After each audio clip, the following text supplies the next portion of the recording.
Meaning, scope, nature and features of business economics, मतलब all about business economics. एक 10 marks का आ जाता है क्वेश्चन पूरा ये मिला के। सबसे पहले बिजनेस इकोनॉमिक्स का मतलब होता है ये एक अप्लाइड ब्रांच होती है, ठीक है। ये ब्रांच होती है हमारे इकोनॉमिक्स की, इकोनॉमिक्स का ही पार्ट होता है बिजनेस इकोनॉमिक्स, तो ये एक अप्लाइड ब्रांच होती है। इसको हम मैनेजरल इकोनॉमिक्स भी कहते हैं क्योंकि हम इसमें चीज़ों को मैनेज करते हैं बिजनेस से रिलेटेड, ठीक है। इट कैन बी डिफाइंड, ठीक है, ये ऐसे डिफाइन हो सकता है कि हम इकोनॉमिक एनालिसिस का यूज़ करते हैं बिजनेस में ताकि हम डिसीजन बना सकें और ऑप्टिमम यूटिलाइजेशन ऑफ रिसोर्सेज कर रखें, यानी कि best use of an organization limited resources का बेस्ट यूज़ कर सके। ये बेसिकली नैरो कॉन्सेप्ट होता है, क्यों? क्योंकि ये हमारा इकोनॉमिक्स का पार्ट होता है, तो इकोनॉमिक्स हमारा वाइडर कॉन्सेप्ट है, तो उसके अंदर ही बिजनेस इकोनॉमिक्स आता है, तो हमारा नैरो कॉन्सेप्ट हो गया। इन्वॉल्व करता है application of economic principles. Economic का काम होता है कि वो इकोनॉमिक प्रिंसिपल्स बनाता है, इसका काम होता है कि इसमें हम इकोनॉमिक प्रिंसिपल्स को अप्लाई करते हैं, यूज़ करते हैं ताकि हम इकोनॉमिक प्रॉब्लम को सॉल्व कर सके जो बिजनेस में आती है। मेनली माइक्रो इकोनॉमिक इन कैरेक्टर होता है, इसके अंदर माइक्रो इकोनॉमिक ही होता है ज़्यादातर, क्योंकि हम ज़्यादातर डिमांड और सप्लाई के बारे में बात करते हैं, यानी कि इंडिविजुअल के बारे में बात करते हैं, ठीक है। नॉर्मेटिव इन नेचर होता है, नॉर्मेटिव का मतलब होता है how should be this be done, ठीक है, ये कैसे होना चाहिए। तो हमारा नॉर्मेटिव मतलब यही होता है how it should be done, ये कैसे होना चाहिए, ठीक है। तो मतलब हम एडवाइस देते हैं, तो नॉर्मेटिव इन नेचर होता है। बिजनेस इकोनॉमिक्स भी होती है कि कैसे होना चाहिए, कैसे डिमांड ऐसे बननी चाहिए, कैसे प्राइस इंक्रीज होने चाहिए, ठीक है। अब इसका स्कोप भी सिंपल है, जो हम एक रियल लाइफ में अगर हम देखेंगे बिजनेस खोलते हैं तो सबसे पहले हम डिमांड एनालाइज करेंगे, फोरकास्ट करेंगे। डिमांड एनालाइज मतलब कि स्टडी करेंगे लोगों के, कंज्यूमर की डिमांड के बारे में, कंज्यूमर के बिहेवियर के बारे में, और फैक्टर जो अफेक्ट करते हैं डिमांड को, जैसे कि price, income, test etcetera.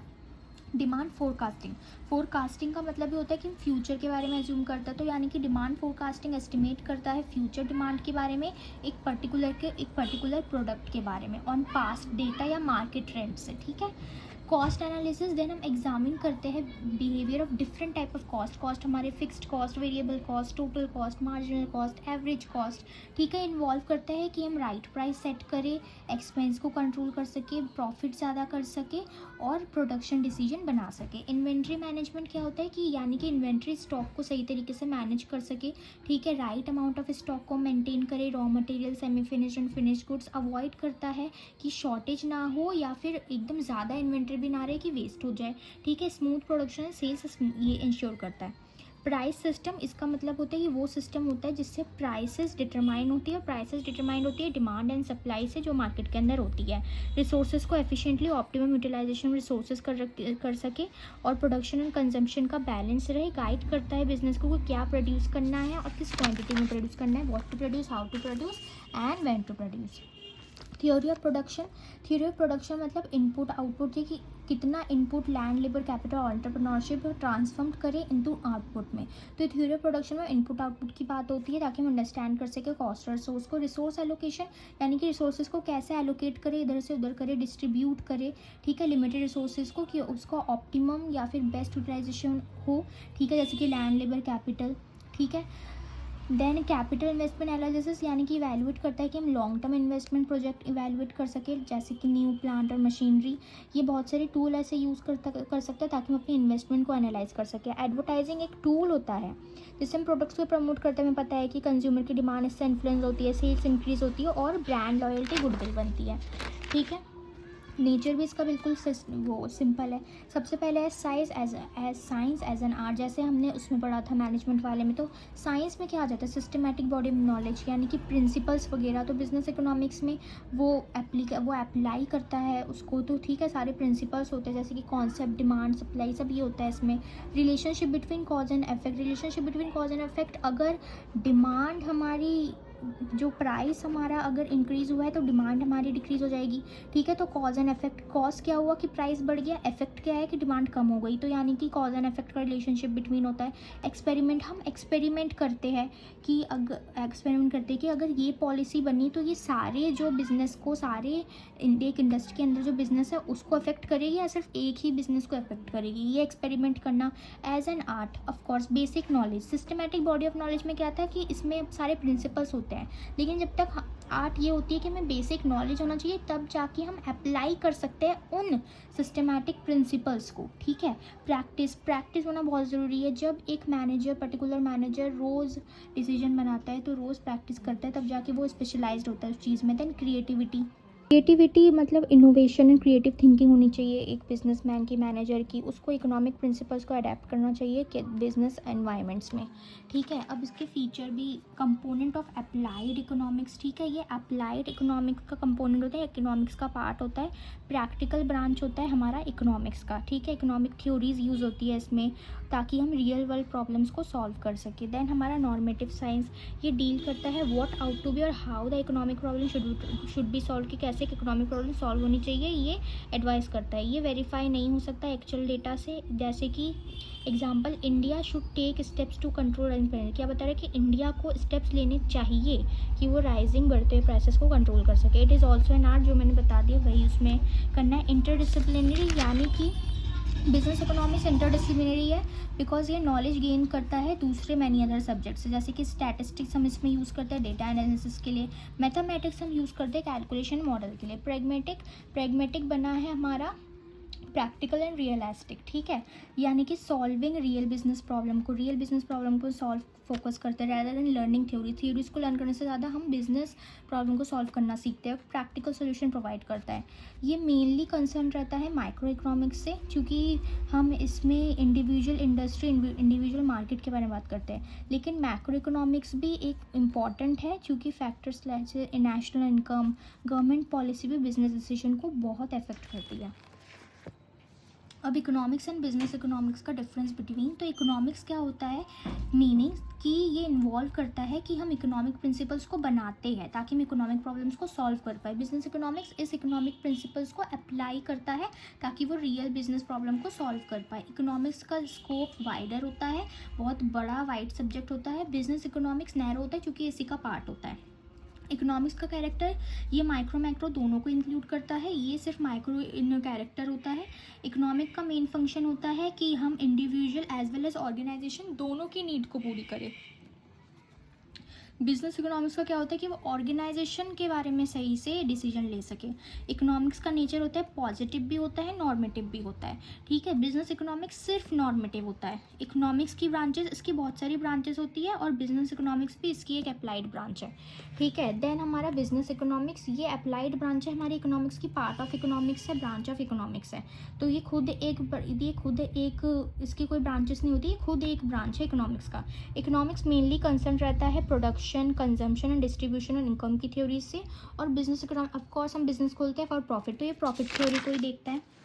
Economics की जो एनालिसिस इन्वॉल्व, यानी कि मैक्रो लेवल पे एनालाइज करता है, जैसे कि ग्रोथ, इन्फ्लेशन, एम्प्लॉयमेंट, बड़े बड़े जो मैटर होते हैं। बिजनेस इकोनॉमिक्स सिर्फ माइक्रो लेवल, जैसे कि डिमांड एंड सप्लाई, ठीक है। इकोनॉमिक्स वैलिडेटिव एजम्पशन, इकोनॉमिक्स एक सर्टेन एजम्पशन पे बेस्ड होता है। बिजनेस इकोनॉमिक्स पे यहाँ पे कुछ एजम्पशन इनवैलिड हो जाते हैं जब हम उसे अप्लाई करते हैं। तो ये हमारा डिफरेंस बिटवीन था economics and business economics. Contribution और application of business economics to business में हमारा स्कोप और नेचर ऑफ बिजनेस इकोनॉमिक्स ही आ जाएगा। जो हमने पॉइंट पढ़े वही हमने लिखना है, ठीक है। अब difference between micro economics and macro economics देख लेते हैं। माइक्रो इकोनॉमिक्स वो पार्ट है इकोनॉमिक थ्योरी का जो स्टडी करता है individual units of an economy, ठीक है। Behaviour of individual units of an economy, individual units के बिहेवियर को सिर्फ स्टडी करता है। Macro economics that part of economic theory which studies the behaviour of aggregate, यानी कि टोटल, ठीक है, जो total of the economy as a whole, यानी कि पूरे बिहेवियर, पूरे इकोनॉमी का देखेगा टोटल, ठीक है। अब माइक्रो इकोनॉमिक्स के tool demand and supply, micro economics के aggregate demand and aggregate supply या फिर टोटल डिमांड और टोटल सप्लाई। माइक्रो इकोनॉमिक्स का ऑब्जेक्टिव ताकि हम प्राइस ऑफ अ कमोडिटी या फैक्टर्स ऑफ प्रोडक्शन को डिटरमाइन कर सकें। मैक्रो इकोनॉमिक्स का होता है कि हम इनकम एंड एम्प्लॉयमेंट लेवल को देख सके। माइक्रो का other name price theory, macro का हमारा होता है employment and income theory. Micro economics की डिग्री हमारी लिमिटेड होती है, मैक्रो की हमारी अनलिमिटेड होती है। ठीक है, माइक्रो इकोनॉमिक्स के जो वेरिएबल्स होते हैं इसमें ये मैक्रो वेरिएबल्स कांस्टेंट होते हैं, माइक्रो इकोनॉमिक और मैक्रो में हमारा माइक्रो वेरिएबल्स आर कांस्टेंट होते हैं, ऐसे क्रॉस। ठीक है, फिर माइक्रो इकोनॉमिक्स का example individual income, individual output. Macro में हम टोटल देखते हैं तो नेशनल इनकम है, नेशनल आउटपुट। अपॉर्चुनिटी कॉस्ट क्या होता है? अपॉर्चुनिटी कॉस्ट का मतलब होता है value of the next best alternative foregone. ठीक है, जो हमने खो दिया उसकी वैल्यू। ठीक है, हमारे पास दो ऑप्शन है, हमने पहले की बजाय दूसरा चुना, तो यानी कि दूसरा वाला हमारा नेक्स्ट बेस्ट ऑल्टरनेटिव फॉरगॉन है। ठीक है, हम उसकी वैल्यू देखेंगे। तो जब हम एक चॉइस बनाते हैं ताकि हम लिमिटेड रिसोर्सेज का यूज़ कर सके, जैसे कि टाइम एंड मनी। ठीक है, जो कि रिसोर्सेज हमारे स्कार होते हैं। ठीक है, स्कार्स रिसोर्सेज होते हैं, लिमिटेड रिसोर्सेज होते हैं। तो जैसे कि रिसोर्सेज है टाइम एंड मनी, तो हमें एक पर्पस के लिए अगर हमें उसको यूज़ करना है इंस्टेड ऑफ अनदर। ठीक है, तो सिंपल टर्म्स में बोले, ये वो कॉस्ट होती है मिस्ड अपॉर्चुनिटी की, जो हमने मिस कर दिया उसकी कॉस्ट। ठीक है, और the benefit you give up, जो बेनिफिट आपने गिव अप कर दिया when choosing one option over another, एक ऑप्शन को छोड़ के दूसरे को चुन लिया। ठीक है, एग्जाम्पल, अगर एक इंसान है और 10,000 रुपीज़, ठीक है, 10,000 रुपीज़ है उसके पास, और डिसाइड करता है कि उसे स्पेंड करने उसको मोबाइल फ़ोन पे instead of depositing in the bank. उसको बैंक में नहीं डालना, उसको मोबाइल फ़ोन पे उसे खर्च करना है। तो जो इंटरेस्ट इनकम अगर वो बैंक में डालता जो उसे मिलता, तो द इंटरेस्ट इनकम लॉस्ट, वो उसने खो दिया, उससे नहीं मिलेगा, उसने फ़ोन पे खर्च कर दिए। From not saving that money, उसने मनी को सेव नहीं किया और इंटरेस्ट इनकम लॉस्ट कर दिया, वो उसकी अपॉर्चुनिटी कॉस्ट है ऑफ बाइंग द फ़ोन। तो उसने मोबाइल फ़ोन खरीदने के चक्कर में जो वो इंटरेस्ट खो बैठा, वो इंटरेस्ट है opportunity cost of the mobile phone. ठीक है, फीचर्स इंपॉर्टेंस वही हेल्प करता है कि हम बेस्ट ऑल्टरनेटिव को चूज़ करें और एफिशिएंट रिसोर्स को यूज़ करें। ठीक है, मतलब ऑप्टिमम यूटिलाइजेशन रिसोर्सेज सही से यूज़ करें। अप्लाई करता है इंडिविजुअल फर्म एंड गवर्नमेंट्स। ठीक है, मतलब परवेसिव है, यानी कि हर लेवल पे कुछ ना कुछ हमें खोना पड़ता है, चूज़ करना पड़ता है, हमेशा मनी टर्म्स में एक्सप्रेस नहीं हो पाता है। ठीक है, जैसे आप देख सकते हो नेक्स्ट बेस्ट ऑल्टरनेटिव मेजर करता है नेक्स्ट बेस्ट ऑप्शन जो खो दिया उसकी वैल्यू, हमेशा मॉनिटरी नहीं होता, कभी कभी नॉन मॉनिटरी होता है, जैसे कि टाइम या सेटिस्फैक्शन। रिलेटिव कॉन्सेप्ट, ये वेरी करता है person to person, situation to situation. Decision making में हेल्प करता है, यूनिवर्सल होता है, परवेसिव होता है। ठीक है, तो अपॉर्चुनिटी कॉस्ट रिमाइंड करता है कि every choice has a cost, हर जो हम चॉइस करते हैं उसकी कॉस्ट है। अगर हम इसको अंडरस्टैंड कर ले तो एफिशिएंट रिसोर्स एलोकेशन में हेल्प करता है, ऑप्टिमम यूटिलाइजेशन रिसोर्सेज और बिजनेस प्लानिंग में हेल्प करता है। अपॉर्चुनिटी कॉस्ट, हमारा अपॉर्चुनिटी कॉस्ट ऐसे बनता है। ठीक है, अब मार्जिनलिज्म का एकदम सिंपल ये है कि एक्स्ट्रा बेनिफिट मिल रहा है। ठीक है, एक्स्ट्रा कॉस्ट है, extra benefit is more than extra cost. ठीक है, ये इंपॉर्टेंट कॉन्सेप्ट है इकोनॉमिक्स में, जो कि स्टडी करते हैं कि कैसे छोटे, या फिर मार्जिनल का मतलब क्या होता है, छोटा, स्मॉल चेंजेस, एक फैक्टर में अगर स्मॉल चेंज करेंगे तो वो ओवर रिजल्ट को कैसे अफेक्ट करेगा। सिंपल वर्ड्स में बोले तो इसका मतलब होता है कि हम डिसीजन को एग्जामिन करते हैं, परखते हैं, देखते हैं बेस्ड ऑन एक्स्ट्रा बेनिफिट जो हमें मिलेगा, और cost that comes from small changes in production, या फिर एक्स्ट्रा बेनिफिट जो मिलेगा या फिर जो कॉस्ट हमें भरना पड़ेगा जो कि स्मॉल चेंज करने के बाद आएंगे उस प्रोडक्शन में। स्मॉल चेंज करने से एक्स्ट्रा बेनिफिट होगा, एक्स्ट्रा कॉस्ट आएगा। कंजम्पशन और एनी इकोनॉमिक एक्टिविटी, किसी भी चीज़ में अगर स्मॉल चेंज करेंगे। तो एग्जांपल, एक बिजनेस डिसाइड करता है कि उसे एक और 1 मोर यूनिट ऑफ अ प्रोडक्ट, ठीक है, उसे प्रोड्यूस करना है 1 मोर unit of a product only, वो तभी प्रोड्यूस करेगा अगर जो एक्स्ट्रा कॉस्ट है, मार्जिनल कॉस्ट है, ठीक है, वो कम होगा और मार्जिनल रेवेन्यू, एक्स्ट्रा रेवेन्यू वो ज़्यादा होगा, यानी कि एक्स्ट्रा कॉस्ट कम होगा, एक्स्ट्रा बेनिफिट ज़्यादा होगा, तब जाके वो प्रोडक्ट प्रोड्यूस करेगा। भाई अगर पता है कि कॉस्ट ज़्यादा लगेगी और बेनिफिट कम है तो ऑफकोर्स कोई भी बंदा नहीं करेगा। फीचर सिर्फ मार्जिन पे फोकस करते हैं कि ये स्टडी करता है जो भी चेंज होते हैं कि अगर हम एडिशनल यूनिट में चेंज करेंगे यानी कि one more product one more worker, ठीक है, तो उससे क्या फ़र्क आएगा। डिसीजन मेकिंग टूल है, डिसाइड करने में मदद करेगी how to produce, how much to consume. Rational behaviour हम समझते हैं कि लॉजिकल होते हैं इसमें पीपल, और फर्म लॉजिकली एक्ट करती है प्रॉफिट को मैक्सिमाइज करने के लिए। प्राइसिंग में यूज्ड होता है, goods and factors are often determined by their marginal utility and marginal productivity. खासकर उनकी मार्जिनल यूटिलिटी, उनकी वैल्यू और मार्जिनल प्रोडक्टिविटी यानी कि उससे कितना एडिशनल सेटिस्फैक्शन मिलेगा, इस बेस पे हम प्राइस करते हैं। ये एक फाउंडेशन यानी कि बहुत इंपॉर्टेंट टर्म है मॉडर्न इकोनॉमिक्स के लिए। मैनी थ्योरीज जैसे कि marginal cost, marginal revenue, marginal product, marginal utility based होती है मार्जिनलिज्म में। जो भी मार्जिनल से रिलेटेड जो भी टर्म आती है वो बेस्ड होती है। तो ये बिजनेस को हेल्प करता है, कंज्यूमर को हेल्प करता है ताकि वो एफिशिएंट डिसीजन बना सके एक्स्ट्रा बेनिफिट एक्स्ट्रा कॉस्ट को कंपेयर करके। की प्रिंसिपल्स होता है कि अंडरस्टैंड करें कि कैसे रिसोर्सेज यूज़ करें हम इकोनॉमिक्स में, कंपेयर करते हैं एक्स्ट्रा बेनिफिट और एक्स्ट्रा कॉस्ट को ताकि हम बेस्ट पॉसिबल रिजल्ट हमें मिल सके। इंक्रीमेंटलिज्म, जब हम ऑफिस में होते कोई काम करते हैं तो हमें इंक्रीमेंट मिलता है, धीरे धीरे करके हमारी जो है सैलरी बढ़ती है, ठीक है, तो वही इससे रिलेटेड टर्म है। डिसीजन मेकिंग अप्रोच होता है जिससे चेंजेस या फिर कोई चेंजेस या फिर पॉलिसीज़ बनाई जाती है स्टेप बाय स्टेप चेंजेस करते हैं, स्टेप बाय स्टेप पॉलिसी में हम चेंज करते हैं या पॉलिसी बनाते हैं, या फिर स्मॉल पार्ट्स में छोटी चीज़ों में चेंजेस करते हैं rather than making big sudden changes. बड़े और अचानक से चेंज करने से अच्छा है कि हम छोटे छोटे कदम लें, ठीक है। फोकस करते हैं ग्रेजुअली इंप्रूवमेंट में, धीरे धीरे इंप्रूवमेंट करने में और एडजस्टमेंट करने में इंस्टेड ऑफ कंप्लीट ट्रांसफॉर्मेशन। एक कंप्लीट चेंज कर देने से अच्छा है कि धीरे धीरे इंप्रूवमेंट करें। ये इसका मतलब होता है कि हम डिसीजन बनाएं through small and limited comparison, ठीक है, with past policy rather than starting from scratch. जो पास्ट पॉलिसी है, जो कि पॉलिसी चल रही है, उसमें आप थोड़े से कंपैरिजन करो और स्मॉल चेंजेस लाओ rather than starting from scratch. शुरू से शुरुआत करने से अच्छा है कि आप उसमें इंप्रूवमेंट लाओ, ठीक है। फीचर स्मॉल चेंजेस, ठीक है, डिसीजन होते हैं स्मॉल एंड ग्रेजुअल स्टेप से। प्रैक्टिकल अप्रोच है, क्या रियलिस्टिक है, ठीक है, ये आइडियल या फिर परफेक्ट सोल्यूशन पे पॉसिबल नहीं है। बेस्ड ऑन एक्सपीरियंस, हर एक न्यू डिसीजन बेस्ड होता है कि प्रीवियस रिजल्ट क्या रहा है, एक्सपीरियंस क्या रहा है। लेस रिस्की रहता है क्योंकि आप स्मॉल चेंजेस करते हो तो जो रिस्क होता है वो कम होता है।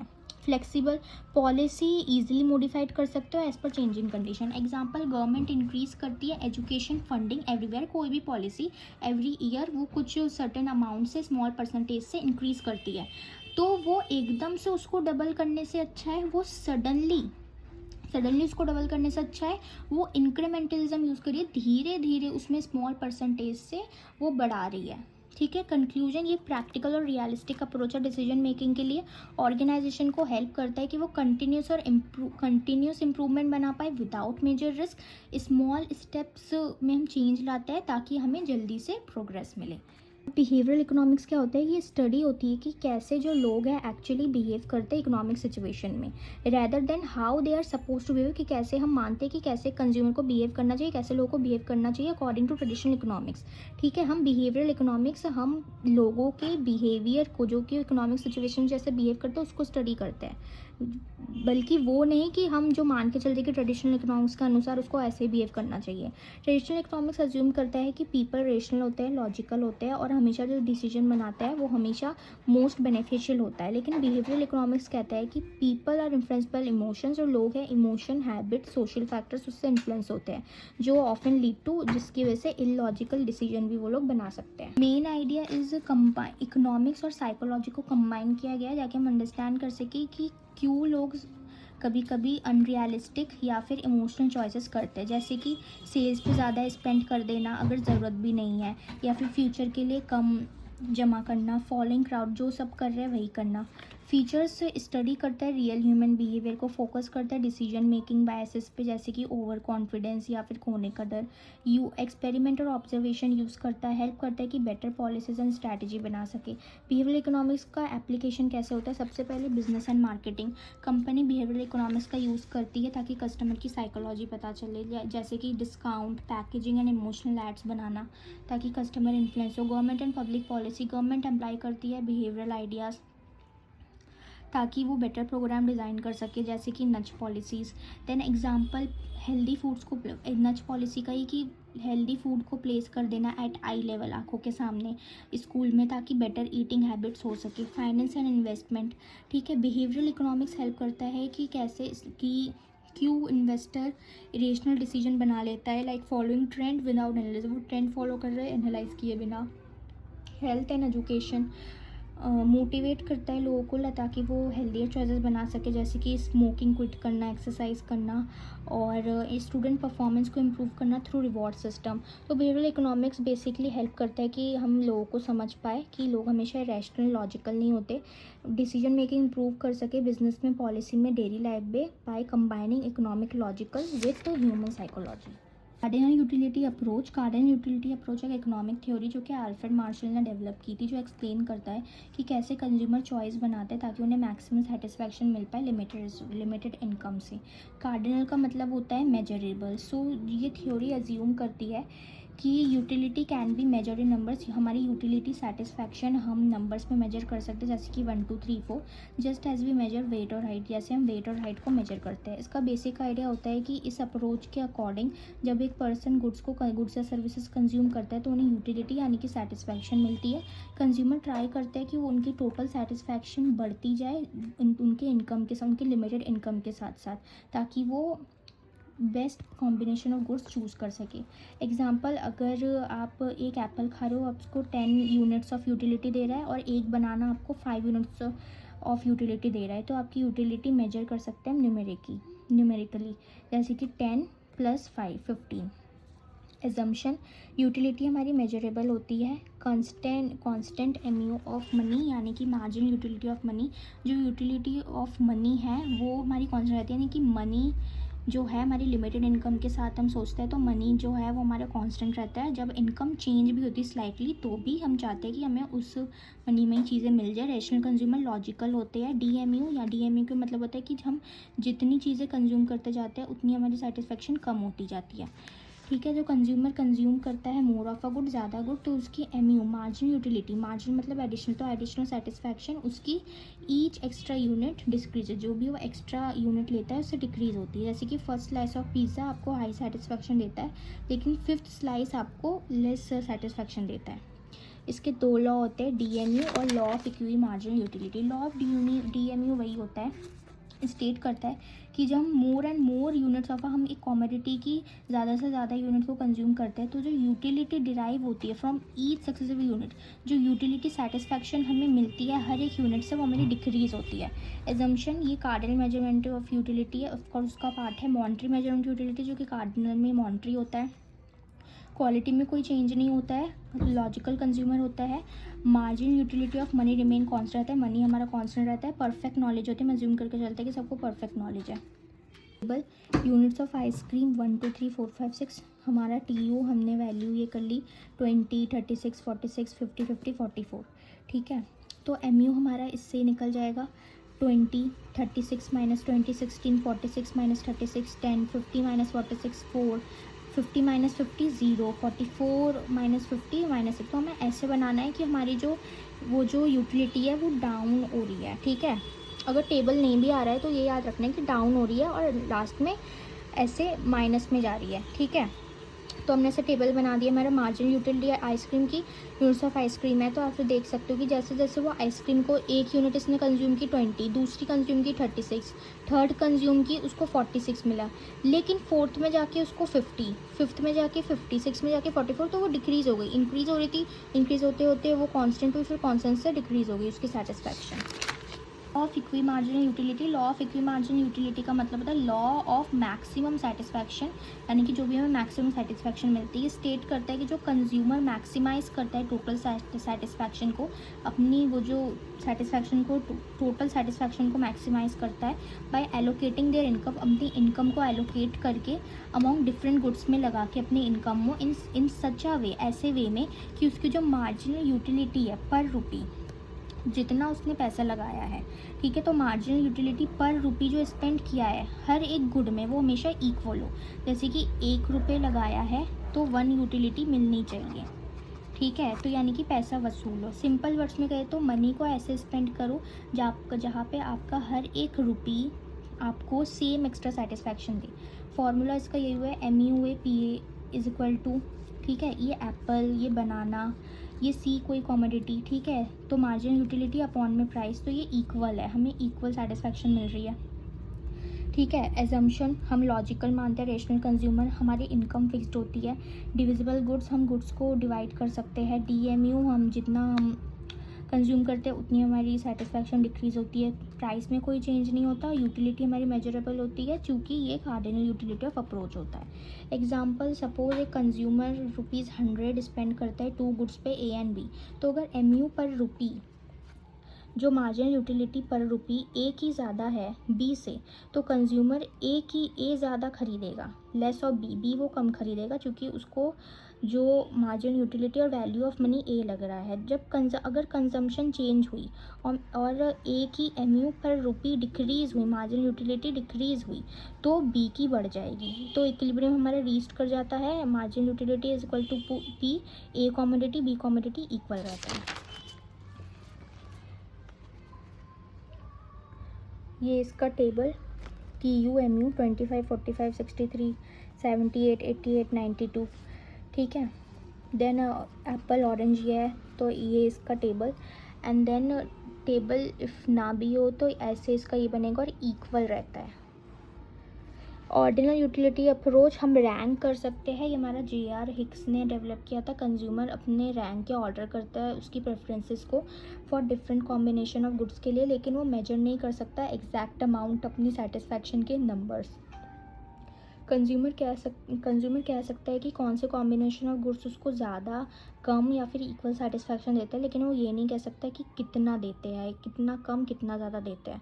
ठीक है, एग्जांपल एक जो है वो कहता है कि वो प्रेफर करता है टी ओवर कॉफ़ी, लेकिन वो ये नहीं कह सकता कि वो टी उसको ये 10 यूनिट्स ऑफ सेटिस्फैक्शन दे रही है या फिर कॉफ़ी उसको 6 यूनिट्स ऑफ सेटिस्फैक्शन दे रही है। एजम्पशन लॉजिकल मानते हैं, rational consumer, order majority utility, यानी कि रैंक कर सकते हैं फर्स्ट सेकंड थर्ड। तो कंक्लूजन ये कहते हैं कि सेटिस्फैक्शन रैंक हो सकती है लेकिन मेजर नहीं कर सकते। हम इसमें इंडिफरेंस कर्व का यूज़ करते हैं, ठीक है, ताकि हम एक्सप्लेन कर सकें कैसे कंज्यूमर अपने गुड्स को चूज़ करते हैं ताकि वो मैक्सिमाइज़ कर सके सेटिस्फैक्शन को। लॉज इसमें 4 होते हैं, indifference curve, MRS, budget line, consumer equilibrium. Indifference curve ये ग्राफिकल रिप्रेजेंटेशन होती है वेरियस बहुत सारे ऑल्टरनेटिव कॉम्बिनेशंस की और बंडल ऑफ 2 गुड्स, ठीक है, बहुत सारे ऑल्टरनेटिव कॉम्बिनेशन ऑफ 2 गुड्स के बंडल के, ठीक है, अमॉन्ग विच जो हमारा कंज्यूमर होता है वो इंडिफरेंट होता है। हम इसको इक्वल सेटिस्फैक्शन कर्व भी कहते हैं। इसका टेबल जैसे कि एप्पल और बनाना का कॉम्बिनेशन है PQRST, एप्पल बनाना, एप्पल 1 2 3 4 5 6, बनाना 15 10 6 3 1, इसका ग्राफ हमारा ऐसे बन जाएगा। ये हमारा कॉम्बिनेशन है PQRST, इसमें 1 एप्पल है और 15 बनाना है, इस क्यू में 2 एप्पल है 10 बनाना है, ये इतनी यूटिलिटी प्रोवाइड कर रहे हैं। तो एजम्पशन इसमें बेसिकली 2 कॉमोडिटी होती है, ठीक है, नॉन सैटिस्फैक्टरी होता है, order utility DMRS, rational consumer. Non satisfactory का मतलब होता है, हम ज्यूम करते हैं कि कंज्यूमर अपनी पॉइंट ऑफ सैचुरेशन तक वो रीच नहीं करता, यानी कि पॉइंट ऑफ सेटिस्फैक्शन तक रीच नहीं कर सकता कंज्यूमर हमेशा, और वो ज़्यादा प्रिफर करता है दोनों कॉमोडिटीज़ से, ठीक है। ऑर्डिनल यूटिलिटी हमारा रैंक कर सकता है DMRS, यानी कि इंडिफरेंस का वो अज्यूम करता है वो DMRS है, चूँकि एजम्पशन ऑन इंडिफरेंस का मतलब DMRS जैसे हम कंज्यूम करता है वैसे जो हमारी ये है वो कम होती जाती है सेटिस्फैक्शन। रेशनल कंज्यूमर हम लॉजिकल मान के चलते हैं। MRS marginal rate of substitution, इसका मतलब होता है कि at a rate which a consumer is willing to give up one good in exchange for another while maintaining the same level satisfaction. Substitution यानी कि हम सब्सटीट्यूट कर देते हैं, वो रेट होता है जहाँ पे कंज्यूमर की इच्छा है कि वो एक गुड को गिव अप कर दे दूसरे गुड के लिए, तो और जो सेटिस्फैक्शन उनकी वही इक्वल ही रहे, सेम लेवल ऑफ सेटिस्फैक्शन रहे। सिंपल वर्ड्स में बोले तो MRS शो करता है कि कितने यूनिट्स ऑफ वन गुड, ठीक है, कितने यूनिट्स ऑफ वन गुड एक कंज्यूमर सैक्रिफाइस कर सकता है दूसरे यूनिट ऑफ अनदर गुड के लिए, ठीक है, और उस टोटल सेटिस्फैक्शन को विदाउट चेंज किए टोटल सेटिस्फैक्शन उसकी कांस्टेंट रहे। तो MRS का formula loss of good Y जो वो लॉस कर देता है गुड, और गुड वाई को लॉस करके जो उसे गुड एक्स मिलता है, gain of good X. Table combination ABCDE, good X 1 2 3 4 5 5, good Y ऐसे, और MRS हमारा 2:1, 2:1, 1:1, 1:1। इसका ग्राफ ऐसे, जब हम A to E में मूव करते हैं, जो गुड X इंक्रीज होता है, गुड Y डिक्रीज होता है। गुड X इंक्रीज होता है, गुड Y डिक्रीज होता है। गुड X की E में 5 है, गुड Y में 4 है। MRS डिक्लाइन होता रहता है, शो करते कि कंज्यूमर गिव अप कर रहा है Y को AX के लिए। डाउनवर्ड स्लोपिंग होता है और कॉन्वेक्स टू ओरिजिन होता है। एजम्पशन इसमें rationality, rational consumer, logical, DMRS, जैसे जैसे कंज्यूम करता है वैसे हमारा ये डिक्रीज होता है। सेटिस्फैक्शन, कंटिन्यूटी, कंज्यूमर चूज़ कर सकता है कोई भी कॉम्बिनेशन ऑफ गुड्स को, इसमें हमेशा 2 गुड्स ही होते हैं। ऑर्डिनरी यूटिलिटी हम रैंक कर सकते हैं। MRS हेल्प करता है अंडरस्टैंड करने में कंज्यूमर बिहेवियर को, प्रूव करता है कि कॉन्वेक्स टू ओरिजिन है, सपोर्ट करता है लॉ ऑफ DMRS को। बजट लाइन एक ग्राफिकल रिप्रेजेंटेशन होती है all possible combination of 2 goods, 2 goods के हर पॉसिबल कॉम्बिनेशन की जो हम परचेज कर सकते हैं अपनी गिवन इनकम के अंदर और प्राइस के अंदर, such that the cost of each of this combination equal to the money income of the consumer. तो यानी कि अपने बजट के अंदर हम 2 गुड्स का कॉम्बिनेशन को परचेज कर सकते हैं ताकि जो हर एक कॉम्बिनेशन का कॉस्ट है वो इक्वल हो हमारे मनी या फिर इनकम से। Combination apple banana EFGHIJ, Apple 4 रुपये ईच है, बनाना 2 रुपये ईच है। तो 5 4 3 2 1, इसमें 2 का टेबल, तो इनका 5 × 4 + 0 × 2, 4 × 4, 2 × 2 ऐसे प्लस करके इनकम। और ये हमारा ग्राफ भी ऐसे जाएगा। फॉर्मूला होता है इसका M = price of A × quantity of A plus price of B × quantity of B। Properties downward sloping होता है और स्ट्रेट लाइन होता है, स्ट्रेट लाइन होता है और डाउनवर्ड जा रहा है। तो अंडरस्टैंड करते हैं कि कैसे कंज्यूमर एलोकेट करता है अपनी लिमिटेड इनकम को अमॉन्ग डिफरेंट गुड्स। कोई भी पॉइंट जो लाइन के अंदर होता है वो फुल यूज़ ऑफ इनकम दिखाता है। कोई भी पॉइंट बिलो द लाइन होता है वो अंडर यूटिलाइजेशन ऑफ इनकम दिखाता है। अंडर यूटिलाइजेशन ऑफ इनकम और full utilisation of income. Consumer equilibrium, ये वो सिचुएशन होती है जहाँ पे कंज्यूमर को मैक्सिमम सेटिस्फैक्शन मिलती है उसकी लिमिटेड इनकम के साथ और उसको कोई भी ये नहीं होता कि वो अपनी एग्जिस्टिंग एक्सपेंडिचर को चेंज करे, क्योंकि उसको अपनी लिमिटेड इनकम के साथ वो मैक्सिमम सेटिस्फैक्शन मिल रही है। उसकी दो डिफरेंट सिचुएशन होती है, एक सिंगल कमोडिटी, एक 2 कमोडिटी। सिंगल कमोडिटी डिपेंड करती है प्राइस ऑफ कमोडिटी पे और मार्जिनल यूटिलिटी पे। 2 कमोडिटी ये रेशियो होता है MU to price, MU to marginal utility to price same हो in case of both goods.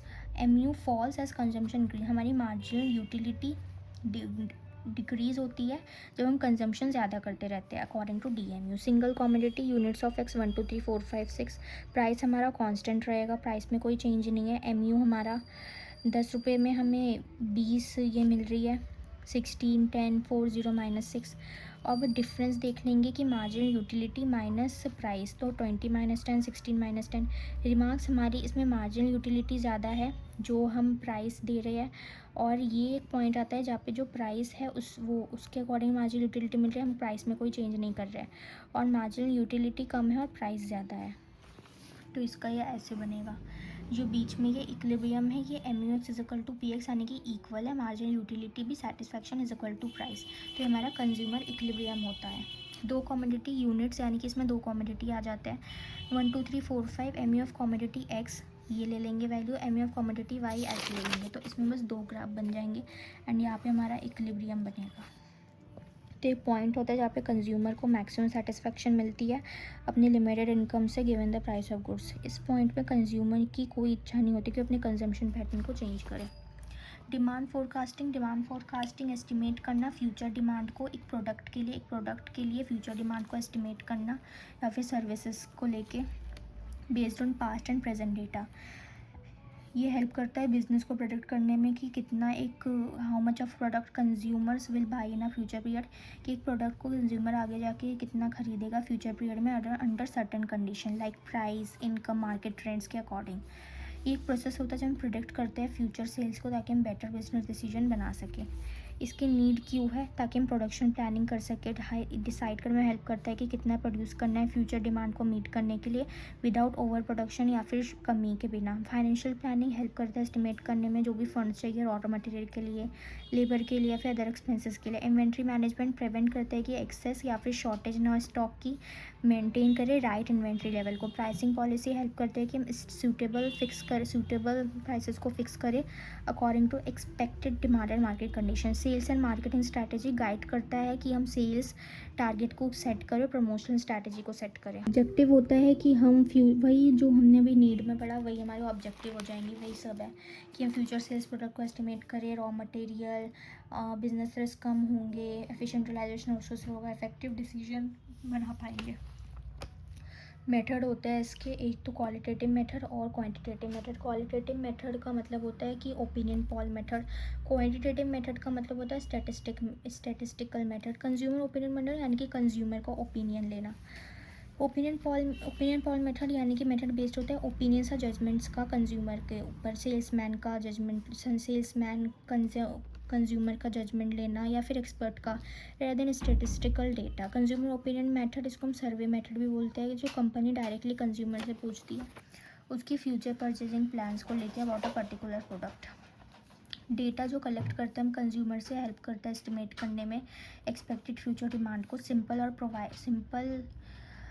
और डायरेक्ट इन्फॉर्मेशन प्रोवाइड करता है कंज्यूमर पर। कभी कभी कंज्यूमर प्रेडिक्ट नहीं कर सकता कि उसकी फ्यूचर नीड को एक्यूरेटली प्रेडिक्ट नहीं कर सकता। सेल्स फोर्स ओपिनियन मेथड, इसको हम कलेक्टिव ओपिनियन मेथड भी कहते हैं। यहाँ पे सेल्समैन और सेल्स एजेंट्स जो कि डायरेक्ट कॉन्टैक्ट में रहते हैं कस्टमर के साथ, उनसे पूछा जाता है कि वो अपना एस्टिमेट बताए फ्यूचर सेल्स को लेके। ये जो इंडिविजुअल है जो सेल्समैन या फिर सेल्स एजेंट्स बताते हैं उसको कंबाइन करते हैं और टोटल डिमांड फोरकास्ट करते हैं एक फर्म। सेल्समैन को कस्टमर प्रेफरेंसेस के बारे में पता रहता है, मार्केट ट्रेंड्स के बारे में पता रहता है, ये बायस्ड भी हो सकता है लेकिन, और पर्सनल जजमेंट से भी इन्फ्लुएंस हो सकता है। एक्सपर्ट ओपिनियन मेथड, यहाँ पे एक्सपीरियंस्ड एक्सपर्ट्स हम कंसल्ट करते हैं उनके ओपिनियंस के लिए फ्यूचर डिमांड को लेके। यूज़फुल होता है अगर पास्ट डेटा अनअवेलेबल है तो। डिपेंड करता है एक्सपर्ट के एक्सपीरियंस पे, और सब्जेक्टिव भी हो सकता है जो कि हर किसी की सोच अलग होती है। स्टैटिस्टिकल मेथड यानी कि मैथमेटिकल और स्टैटिस्टिकल टेक्निक का यूज़ करना based on past data to predict future demand, ज़्यादा साइंटिफिक और रिलायबल होता है। ट्रेंड प्रोजेक्शन मेथड यानी कि हम इसमें अज्यूम करके चलते हैं जो भी पास्ट ट्रेंड चला रहा है वो भी आगे भी चलेगा, तो फर्म डेटा को कलेक्ट करती है पास्ट ईयर से, पिछले साल से, और एक ट्रेंड लाइन फिट करती है। ग्राफिक मेथड यानी कि ग्राफ बना लेना जहाँ पे हमारा वाई एक्सिस पे सेल्स आता है और हमारा एक्स एक्सिस पे हमारा एक्सेस पर टाइम आता है और वाई एक्सेस पे हमारा सी एस आता है। ये लाइन इसमें हम ड्रॉ करते हैं डेटा पॉइंट्स के थ्रू में और ट्रेंड लाइन को सेट करते हैं जो कि ट्रेंड प्रोजेक्शन मेथड है। तो ग्राफिक मेथड के थ्रू ही हम इसको बता सकते हैं। सिंपल और विजुअल होता है और लेकिन लेस एक्यूरेसी होती है।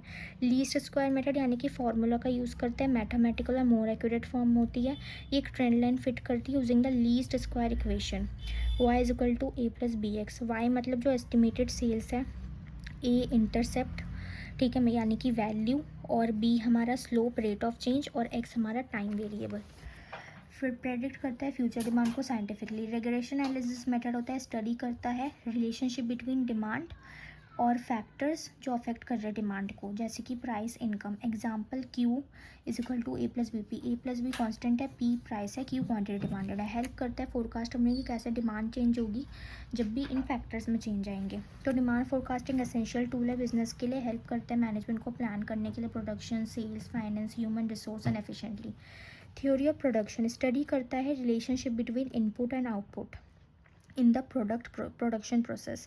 एक्सप्लेन करते हैं कि कैसे फर्म मैक्सिमाइज़ कर सकता है, आउटपुट को बढ़ा सकता है अवेलेबल रिसोर्सेज के साथ एफिशिएंटली, और कैसे इनपुट लेवल में जो चेंज आता है वो अफेक्ट करते हैं आउटपुट लेवल को। इसमें मेनली दो ये आते हैं, law variable proportion short run production के लिए, return to scale long run production के लिए। लॉ वेरिएबल प्रोपोर्शन स्टेट करता है कि जब हम क्वांटिटी ऑफ ओनली सिर्फ एक इनपुट की क्वांटिटी को बढ़ा देते हैं और अदर इनपुट्स को फिक्स रखते हैं तो टीपी इनिशियली इंक्रीज़ होता है इंक्रीजिंग रेट पे, फिर डिक्रीजिंग रेट पे जाता है, फिर एट नेगेटिव रेट पे आ जाता है। तो इसके 3 फेजेस होते हैं। फेज़ 1 टीपी राइज करता है इंक्रीजिंग रेट पे तो एमपी हमारा इंक्रीज़ होता है। फेज़ 2 टीपी डिक्रीज़ करता है तो एमपी भी डिक्रीज़ करता है लेकिन पॉजिटिव रहता है। फेज़ 3 जब टीपी गिर जाता है तो एमपी हमारा नेगेटिव हो जाता है। Table fixed factor land 111 fixed है।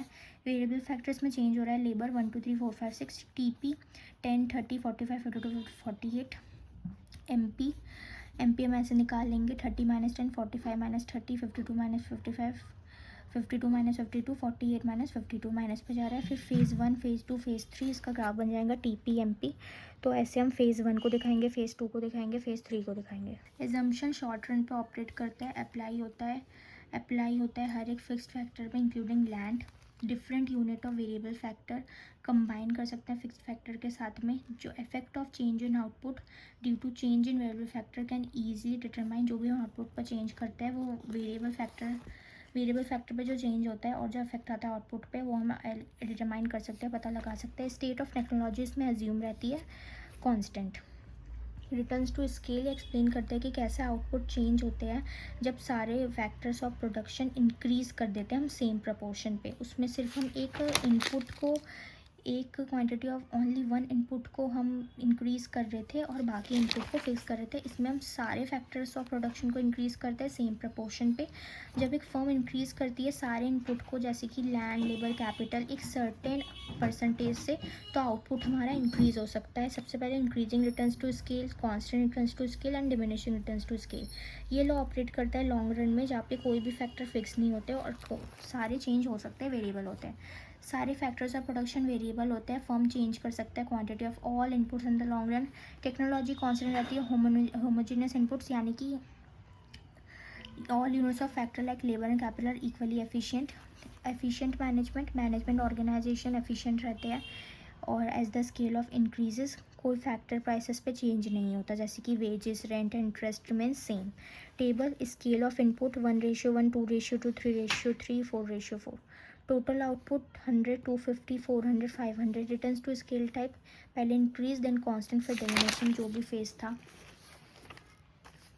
जब इनपुट को डबल किया तो 1:1 to 2:2 हो गया डबल करने पे, तो आउटपुट भी हमारा डबल हो गया 100 to 250 जैसा टेबल में दिखाया। तो इंक्रीजिंग रिटर्न टू स्केल है। जब इनपुट को ट्रिपल किया तो 1:1 to 3:3 हो गया, तो आउटपुट हमारा इंक्रीज़ हो गया सेम प्रपोर्शन पे 100 to 400। जब इनपुट ट्रिपल किया 1:1 to 3:3 तो हमारा 100 to 400 किया, तो ये हमारा कांस्टेंट रिटर्न्स टू स्केल है। फिर इनपुट जब इंक्रीज़ किया 4 टाइम्स तो 1:1 to 4:4 किया, तो आउटपुट हमारा इंक्रीज़ हुआ, इनपुट 100 to 500 हो गया, तो हमारा डिमिनिशिंग रिटर्न्स टू स्केल है।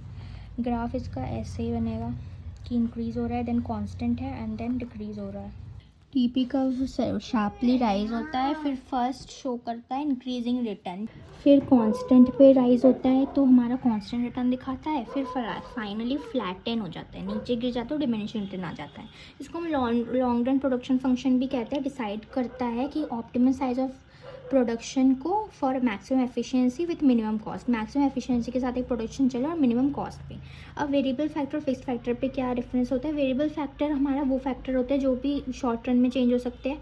फिक्स्ड फैक्टर शॉर्ट रन में चेंज नहीं हो सकते हैं। वेरिएबल फैक्टर डायरेक्टली आउटपुट से वैरी करता है, फिक्स्ड फैक्टर नहीं करता है। वेरिएबल फैक्टर के example raw material, power, casual labour तो चेंज होते रहते हैं। फिक्स्ड फैक्टर हमारा बिल्डिंग, प्लांट एंड मशीनरी। फिर शॉर्ट रन और लॉन्ग रन में का डिफरेंस होता है। शॉर्ट रन एक वो पीरियड होता है जहाँ पे आउटपुट चेंज हो सकते हैं जब हम वेरिएबल फैक्टर को चेंज करें। लॉन्ग रन में हम जब ऑल फैक्टर्स ऑफ प्रोडक्शन को चेंज करें तब जाके जो हमारा आउटपुट है चेंज हो सकता है। शॉर्ट रन में जो फैक्टर वेरिएबल फिक्स होते हैं, लॉन्ग रन में सिर्फ वेरिएबल फैक्टर होते हैं। ठीक है। शॉर्ट रन में जो प्राइस डिटर्मिनेशन, डिमांड हमारा ज़्यादा एक्टिव होता है प्राइस से, क्योंकि सप्लाई हम अचानक से नहीं बढ़ा सकते जैसे ही डिमांड बढ़े इमीडिएटली। लॉन्ग रन में डिमांड और सप्लाई इक्वल रोल प्ले करते हैं प्राइस डिटर्मिनेशन में। कॉन्सेप्ट ऑफ कॉस्ट, ये टोटल एक्सपेंडिचर होता है कि हम कॉमोडिटी को प्रोड्यूस करते हैं जब। ठीक है। इकोनॉमिक्स में कॉस्ट हमारा सम टोटल होता है एक्सप्लिसिट कॉस्ट और इम्प्लिसिट कॉस्ट का। एक्सप्लिसिट कॉस्ट होता है जो हम पेमेंट करते हैं आउटसाइडर को, जो हम फैक्टर सर्विसेज हायर करते हैं। इम्प्लिसिट कॉस्ट वो कॉस्ट होता है जो हम सेल्फ सप्लाइड फैक्टर्स होते हैं उनके लिए जो हमें पैसे मिलते हैं। ठीक है। एक्सप्लिसिट कॉस्ट मनी पेमेंट यहाँ पे इन्वॉल्व करता है एक्चुअल मनी पेमेंट, जैसे कि खरीदना या फिर इनपुट हायर करना, बाइंग। इम्प्लिसिट कॉस्ट यहाँ पे कोई मनी पेमेंट इन्वॉल्व नहीं होती, क्योंकि हम जो लगा देते हैं सेल्फ सप्लाइड फैक्टर होता है उसके हमें पैसे मिलते हैं। ठीक है, कॉस्ट लगता है। ठीक है। Explicit cost example payment of wages, rent, ठीक है, हमने कोई किराए पे लिया उसका रेंट हम दे रहे हैं। इम्प्लिसिट कॉस्ट यानी कि इंटरेस्ट ऑन कैपिटल, हमने कैपिटल लगाया हम ही उसका इंटरेस्ट भर रहे हैं। कॉस्ट फंक्शन रिप्रेजेंट करता है relationship between cost of production and the level of output. ये बताता है कि कितना कॉस्ट एक cost of firm to produce different quantity of good और सर्विसेज की, जो फर्म प्रोड्यूस करता है डिफरेंट क्वान्टिटीज़ ऑफ गुड और सर्विस वो कितने कॉस्ट पे करता है, ठीक है। तो कॉस्ट ऑफ प्रोडक्शन का रिलेशनशिप बताता है, ठीक है। शो करता है कि कैसे टोटल कॉस्ट चेंज होता है जब हम फ्रॉम मोर ज़्यादा या फिर कम आउटपुट को ये करता है। Total T C is equal to F Q, इसका formula total cost functional relation cost change with output, functional Q मतलब क्वांटिटी ऑफ आउटपुट। इसके टाइप्स होते हैं, ठीक है। टोटल वेरिएबल कॉस्ट और total fixed cost. Total variable total fixed cost को plus करके हमारा टीसी आता है। एसी में एएफसी, एवीसी, एटीसी यानी कि average fixed cost, average variable cost, average total cost और हमारा मार्जिनल कॉस्ट। तो टीवीसी का मतलब होता है कि हम डायरेक्टली वैरी करता है आउटपुट के साथ। टीएफसी यानी डायरेक्टली वैरी नहीं करता है। टीवीसी चेंज हो सकता है शॉर्ट रन में, टीएफसी नहीं हो सकता जो कि फिक्स्ड होता है। टीवीसी ज़ीरो हो जाता है अगर प्रोडक्शन ना हो। टीएफसी ज़ीरो कभी नहीं होता अगर प्रोडक्शन भी ज़ीरो है तो भी, ठीक है। टीवीसी के factor of production variable factor पे लगते हैं, रॉ मटेरियल, लेबर।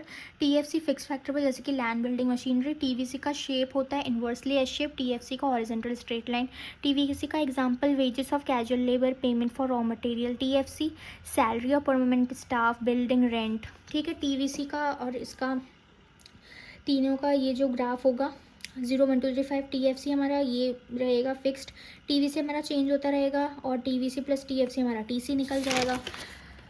तो हमारा टीसी ऐसे जाता है, टीएफसी तो हमारा कांस्टेंट रहता है तो फिर ये लाइन यही रहती है और ये हमारा टीवीसी ऐसे जाता है, ठीक है। अब A C is equal to F C plus A V C वैसे ज़्यादा इंपॉर्टेंट नहीं है बट फिर भी A F C T F C upon Q होता है। टोटल फिक्स्ड कॉस्ट को अपॉन में क्वांटिटी से हम ये कर देते हैं डिवाइड। ए वी सी में भी वही टी वी सी अपॉन क्यू, ठीक है।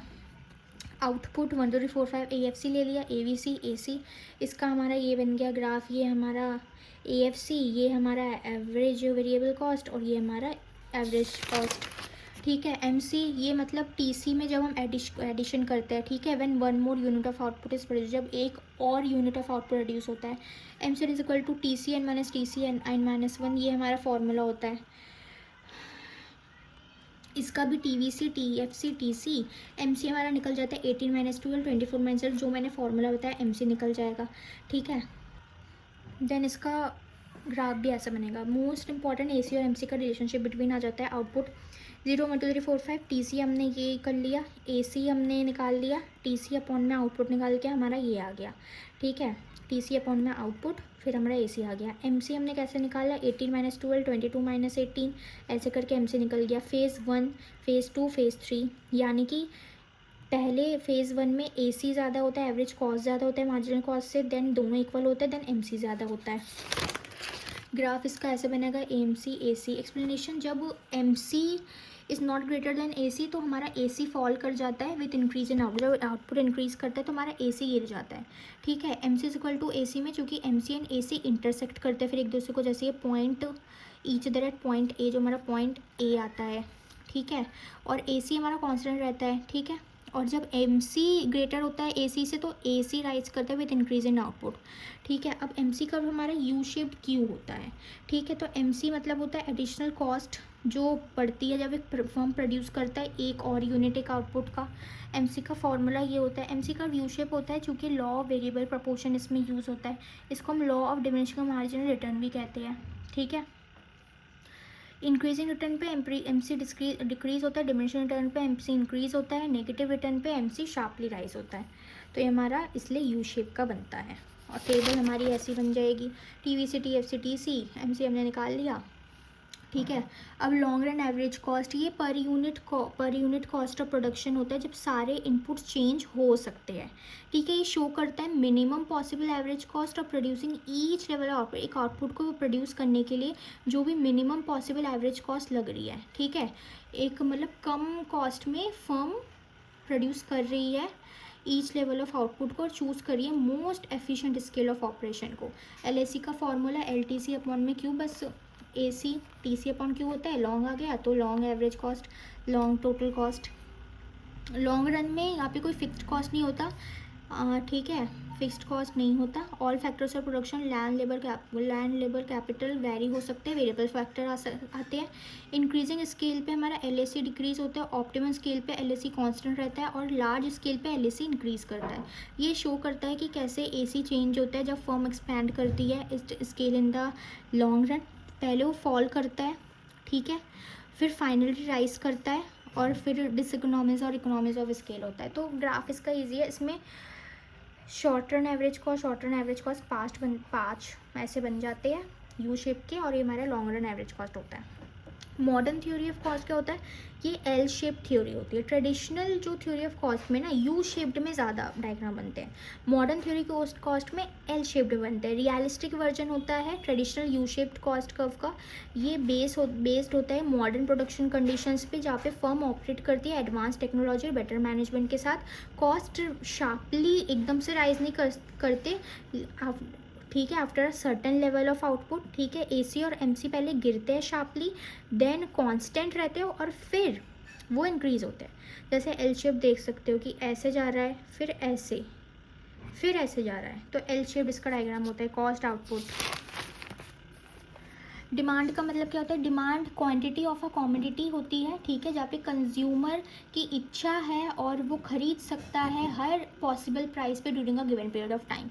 लॉ ऑफ डिमांड क्या होता है कि स्टेट करता है inverse relationship between price and quantity demanded. Price और क्वांटिटी डिमांडेड का इनवर्स रिलेशनशिप, कि अगर प्राइस बढ़ता है वो डिमांड हमारी घटती है, बाकी सारे फैक्टर्स में कांस्टेंट रहते हैं, सिर्फ प्राइस का खेल होता है, ठीक है। टेबल इसका ये हो जाएगा, प्राइस 5 4 3 2 1, क्वांटिटी डिमांडेड 1 2 3 4 5, 5 रुपी में क्वांटिटी डिमांड 1 है, 4 पे 2 है, 3 पे 3 है, ठीक है, 2 पे 4 है, और प्राइस इस पे 5 है, ठीक है। तो जितना प्राइस कम हुआ उतनी डिमांड हमारी ज़्यादा हुई, ठीक है। तो प्राइस और सब्सिट्यूट गुड चेंज नहीं होते, कॉम्प्लीमेंट्री गुड्स कांस्टेंट रहते हैं।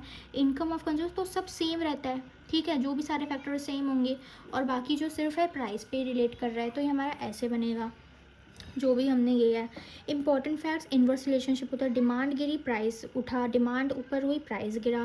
क्वालिटेटिव नॉट क्वांटिटेटिव, क्वालिटेटिव होता है डायरेक्शन ऑफ चेंज बताता है लेकिन एग्जैक्ट अमाउंट नहीं बताता, कोई प्रोपोर्शनल रिलेशनशिप नहीं होता, ठीक है, और वन साइडेड होता है, सिर्फ फोकस करता है प्राइस पे, ठीक है, और बाकी फैक्टर्स को वो इग्नोर करता है। मूवमेंट इन डिमांड कर्व देख लेते हैं, shift in demand curve most important. तो जब सबसे पहले मूवमेंट इन डिमांड कर्व देख लेते हैं, इसको हम चेंज इन क्वांटिटी डिमांडेड भी कहते हैं। तो जब क्वांटिटी, एक कॉमोडिटी के लिए क्वांटिटी डिमांड होती है, ठीक है, क्वांटिटी पर्टिकुलर क्वांटिटी डिमांड होती है कॉमोडिटी, तो मतलब क्वांटिटी डिमांड जो कमोडिटी की होती है वो चेंज होती है, एक कमोडिटी की डिमांड चेंज होती है due to a change in price. जब प्राइस पे चेंज होता है तो डिमांड हमारी चेंज होती है, और बाकी सारे फैक्टर्स कांस्टेंट होते हैं, सिर्फ प्राइस के ऊपर बेस होता है ये, ठीक है। मतलब इसको हम चेंज इन क्वांटिटी डिमांडेड भी कहते हैं, क्योंकि डिमांड में चेंज होता है। तो ये ग्राफिकली एक्सप्रेस करता है कि movement along the same demand का मूवमेंट बताता है, ठीक है। फ्लो चार्ट, जब क्वांटिटी डिमांड में चेंज आया वो कैसे आया, curves due to change in price, change in price की वजह से चेंज इन क्वांटिटी डिमांड आया था, ठीक है। इससे लीड्स टू क्या होता है कि डिमांड कर्व में मूवमेंट आती है, या तो डाउनवर्ड मूवमेंट होगी या तो अपवर्ड मूवमेंट होगी। डाउनवर्ड मूवमेंट को हम एक्सपेंशन डिमांड भी कहते हैं, और अपवर्ड मूवमेंट को कॉन्ट्रैक्शन इन डिमांड में। एक्सपेंशन इन डिमांड में होता है कि यानी कि प्राइस का गिर जाना, और इसमें कॉन्ट्रैक्शन इन डिमांड होता है प्राइस का उठ जाना, इसमें डिमांड बढ़ती है, इसमें डिमांड घटती है।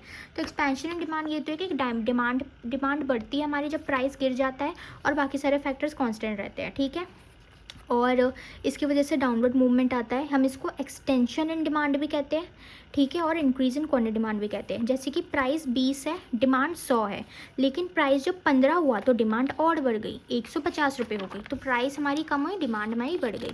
तो ऐसे हमारा इसका जो है ग्राफ बनेगा, ठीक है।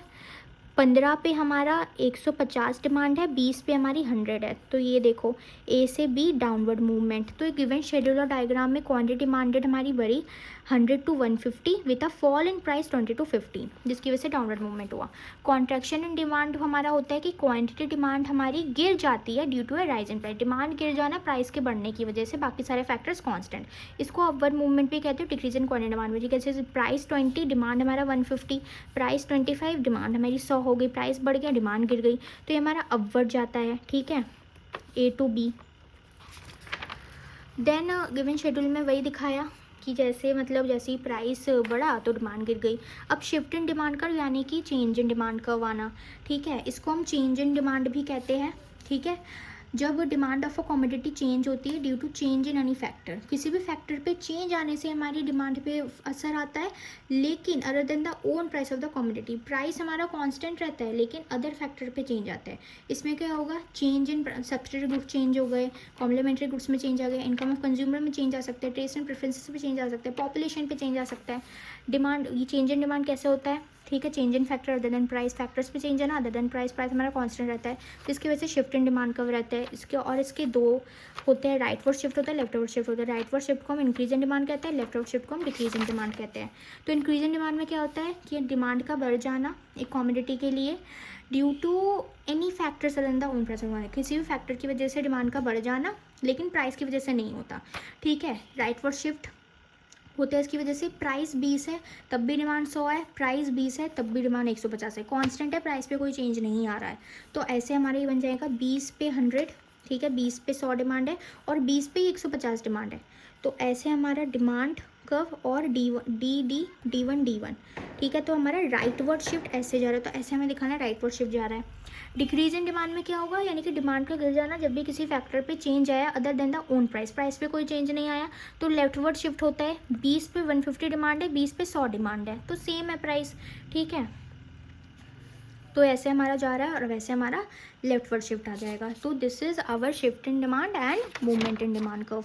आइसोकॉन कर्व्स क्या होता है, आइसोकॉन कर्व्स बेसिकली शो करते हैं different combination of two input, दो इनपुट के डिफरेंट कॉम्बिनेशन दिखाते हैं, लेबर और कैपिटल जैसे कि, जो कि सेम लेवल ऑफ आउटपुट को प्रोड्यूस करते हैं। ये सिमिलर होता है हमारा इंडिफरेंस कर्व की तरह, लेकिन कंज्यूमर थ्योरी में था वो, ये हमारी प्रोडक्शन थ्योरी में है। हर एक पॉइंट जो आइसोकॉन्ट में होता है वो इक्वल क्वान्टिटी ऑफ आउटपुट देता है, the proportions of labour and capital differ, labour और कैपिटल के प्रपोर्शन डिफर करते हैं लेकिन इक्वल क्वांटिटी ऑफ आउटपुट होते हैं उसके, ठीक है। यानी कि दो इनपुट है वो same level of output produce कर रहे हैं। तो एक फर्म प्रोड्यूस कर सकता है 100 यूनिट्स ऑफ आउटपुट यूज़ करके, वो उसे 100 units of output 2 unit of labour use करके और 10 यूनिट ऑफ कैपिटल यूज़ करके मिल सकते हैं, और 4 यूनिट ऑफ लेबर यूज़ करके और 6 यूनिट ऑफ कैपिटल यूज़ करके भी उसे 100 यूनिट मिल सकते हैं। तो दोनों ही सेम आउटपुट देंगे। इसका शेड्यूल ऐसे बन जाएगा, कॉम्बिनेशन ABCD, कैपिटल ऐसे, लेबर, आउटपुट, सब में हमें 100 ही मिल रहा है, चाहे जो भी आप यूज़ करो, इनपुट सेम है, आउटपुट इनपुट अलग है लेकिन आउटपुट हमें सेम ही मिलेगा। तो ऐसे इसका हमारा ये बन जाएगा, जैसे हमारा उसमें था इंडिफरेंस कर्व में, तो सेम ही है, ठीक है। एजम्पशन इसमें दो इनपुट हम मान के चल रहे हैं, जैसे उसमें हम 2 गुड मान के चल रहे थे। Technical efficiency, producer efficiently use करता है, कंस्टेंट टेक्नोलॉजी यानी कि कॉन्स्टेंट रहती है टेक्नोलॉजी, सेम आउटपुट लेवल रहता है इसका। तो ये प्रोड्यूसर को हेल्प करता है ढूंढने में कि एफिशिएंट कॉम्बिनेशन ऑफ इनपुट को, ताकि हम गिवन आउटपुट को प्रोड्यूस कर सके। टेक्निकल रिलेशनशिप दिखाता है इनपुट और वो आउटपुट का, और बहुत इंपॉर्टेंट टूल है थियरी प्रोडक्शन का। अब MRTS देख लेते हैं, marginal rate of technical substitution. इसका मतलब होता है एट अ रेट जहाँ पे एक इनपुट सब्सटीट्यूट कर सकते हैं हम another, substitute by another input, यानी कि कैपिटल को हम सब्सटीट्यूट कर सकते हैं लेबर से। सब्सटीट्यूशन वर्ड आ गया तो यही, while keeping the output constant, हमारा आउटपुट कॉन्स्टेंट रहेगा। ये शो करते हैं कि कैसे यूनिट्स ऑफ कैपिटल कम हो सकते हैं जब हम एक एक्स्ट्रा यूनिट ऑफ लेबर को एम्प्लॉय करते हैं, ठीक है, विदाउट चेंजिंग द आउटपुट, ठीक है। तो माइनस में हमारा ये माइनस डेल्टा के और अपॉन में L, ठीक है, इसका फॉर्मूला है, ज़्यादा इंपॉर्टेंट नहीं है बट फिर भी कॉम्बिनेशन कैपिटल लेबर आउटपुट, तो ऐसे बन जाएगा।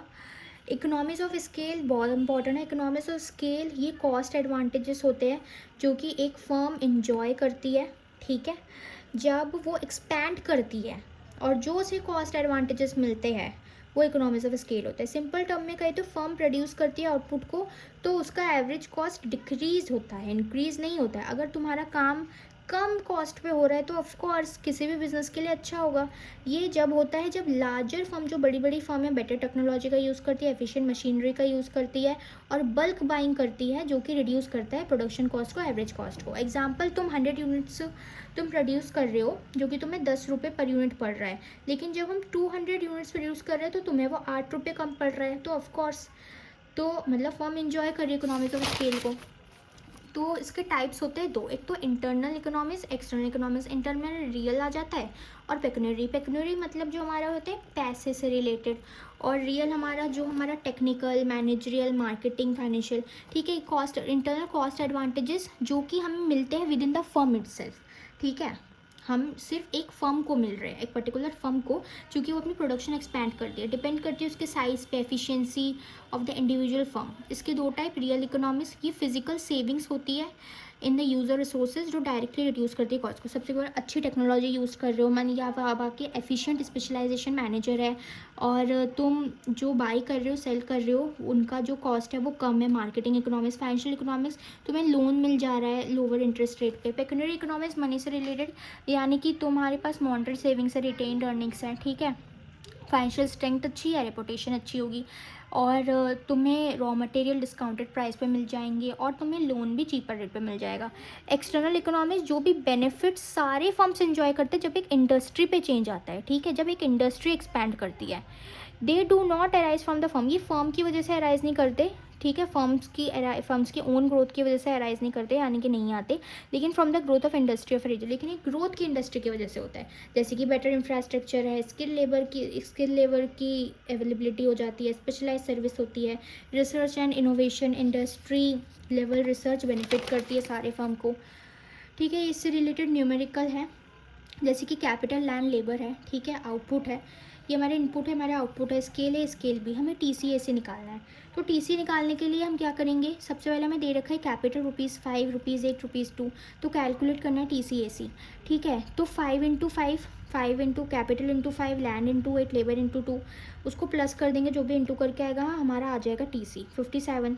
ठीक है, और अभी स्केल B का निकालने के लिए भी सेम। AC कैसे आता है, TC अपॉन में आउटपुट, तो ऑफकोर्स इसको अपॉन में 100 रख दो, आउटपुट हमें दे रखा है, और हमारा जो ये निकला तो हमारा AC आ जाएगा। तो इसमें क्या दिखाया है कि प्रोडक्शन इंक्रीज़ हुई 100 to 300, तो TC हमारी टोटल कॉस्ट इंक्रीज़ हुई 57 to 114, लेकिन AC डिक्रीज़ हुई, एवरेज कॉस्ट डिक्रीज़ हुआ 0.57 to 0.38, ये एवरेज कॉस्ट कम हो रही है। ठीक है, तो ये शो करते हैं कि फर्म एक्सपैंड कर रही है प्रोडक्शन को, AC पर यूनिट हमारा गिर रहा है, एवरेज कॉस्ट हमारी गिर रही है, तो यानी कि फर्म इकोनॉमिक्स और स्केल में है।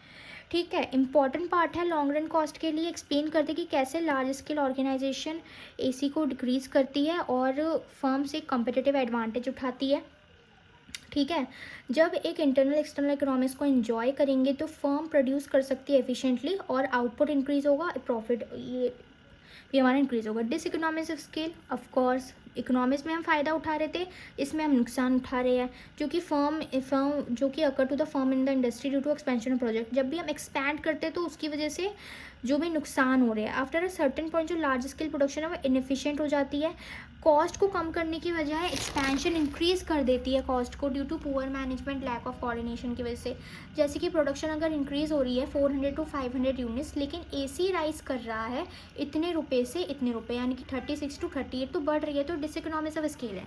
इंटरनल एक्सटर्नल सेम पॉइंट आ जाएंगे, अच्छा मैनेजरल एफिशिएंसी, स्पेशलाइजेशन नहीं है, टेक्नोलॉजी सही से यूज़ नहीं हुई, फाइनेंशियली तुम स्टेबल नहीं हो, मार्केटिंग स्ट्रैटेजी सही नहीं है, labour diseconomics, unavailability of skilled labour. ठीक है, एक्सटर्नल डिसइकोनॉमिक्स में क्या होगा, स्किल लेवल नहीं है। ठीक है, इनपुट प्राइसेस पे तो बढ़ रहा है, इंफ्रास्ट्रक्चर प्रॉब्लम आ रही है, एनवायरमेंटल प्रेशर आ रहा है, तो ये हमारा डिसइकोनॉमिक्स हो जाएगा। बस उसको जो है उसके नुकसान बताने हैं। आइसोकॉन्ट मैप, जो हमारा हमने इंडिफरेंस मैप देखा था, वही ये आइसोकॉन्ट की फैमिली होती है, यानी कि फैमिली ऑफ आइसोकॉन्ट कर्व हो जाएगा, जो मैंने आइसोकॉन्ट कर्व बताया उसकी फैमिली है ये। ठीक है, अब प्रॉपर्टीज़ क्या होता है आइसोकॉन्ट कर्व की, स्लोप डाउनवर्ड होता है। ठीक है, ऐसे जा रहा है, कॉन्वेक्स टू द ओरिजिन होता है, और जो हायर आइसोकॉन्ट रिप्रेजेंट करता है हायर आउटपुट। ठीक है, हायर आउटपुट हमारा 300 है, जो हायर पे रहेगा वो हायर आउटपुट दिखाएगा। आइसोकॉन्ट एक दूसरे को इंटरसेक्ट नहीं करते, देख सकते ऊपर ऊपर ऊपर जा रहा है, लेकिन एक दूसरे को इंटरसेक्ट ऐसे नहीं कर सकते। रिज लाइंस क्या होती है, जब हम आइसोकॉन्ट बनाते हैं ना, तो इसके भी आगे जो बाउंड्री होती है वो हमारी रिज लाइंस होती है। ठीक है, boundaries of economic region production, तो ये बेसिकली रिज लाइंस है। अब आइसोकॉस्ट लाइन क्या होता है, ठीक है, जैसे हमने बजट लाइन पढ़ा था, यानी कि पॉसिबल कॉम्बिनेशन ऑफ दो इनपुट के कॉम्बिनेशन होते हैं, ठीक है, जैसे कि लेबर और कैपिटल जो कि एक फर्म परचेज करता है for a given total cost, जो भी उसके, जैसे हमने बजट लाइन में पढ़ा था कि तुम्हें जो तुम्हारा लिमिटेड इनकम है, लिमिटेड बजट है, उस पर तुम्हें मिल जा रही है 2 गुड्स, तो इसमें क्या होता है, टोटल कॉस्ट जितनी तुम्हारी कॉस्ट है उसके अंदर तुम्हें लेबर कैपिटल मिल जा रहा है। तो सिमिलर होता है हमारा बजट लाइन से का टेबल और ये इसका डायग्राम जो कि बजट लाइन से सेम है एकदम। प्रोड्यूसर इक्विलिब्रियम और ऑप्टिमम कॉम्बिनेशन फैक्टर, ये सिर्फ वो सिचुएशन होती है जहाँ पे प्रोड्यूसर मैक्सिमम आउटपुट का अचीव करता है मिनिमम कॉस्ट के साथ और अपनी गिवन रिसोर्सेज और टेक्नोलॉजी के साथ। ये वो पॉइंट होता है जहाँ पे प्रोडक्शन का कोई इंसेंटिव नहीं होता कि वो अपने कॉम्बिनेशन इनपुट को चेंज करे, ठीक है। जैसे कि कंज्यूमर इक्विलिब्रियम हमने पढ़ा था, ठीक है, उसमें अपनी लिमिटेड इनकम पे जो थे गुड्स मिल रहे थे, सेटिस्फैक्शन मिल रही थी। प्रोड्यूसर में ये उसे इनपुट में चेंज करने की ज़रूरत नहीं है, इनपुट चेंज के बिना उसे पर्टिकुलर आउटपुट मिल रहा है। तो वही है, सेम उससे कंज्यूमर थ्योरी से रिलेटेड है, बस ये प्रोडक्शन थ्योरी है, ठीक है। तो ये हमारा डायग्राम है, मोस्टली वैसे नहीं आता बट फिर भी, तो इसका मतलब टेबल है और उससे रिलेटेड डायग्राम बन जाएगा, ठीक है। अब ट्रेडिशनल थ्योरी ऑफ कॉस्ट और मॉडर्न थ्योरी कॉस्ट पे क्या फ़र्क होता है। ट्रेडिशनल थ्योरी ऑफ कॉस्ट, इसका जो शेप होता है यू शेप्ड होता है, ठीक है, पहले फॉल करता है फिर राइज कर जाता है। मॉडर्न टीओसी भी यू शेप्ड होता है, लेकिन जो उसका राइजिंग पार्ट होता है, राइजिंग पार्ट जब वो बढ़ रहा होता है तो फ्लैटर होता है, ठीक है, यानी कि फ्लैटर होता है। फिर due to better clutch capacity, ठीक है, ये देखो जब वो राइस होता है वो फ्लैटर होता है।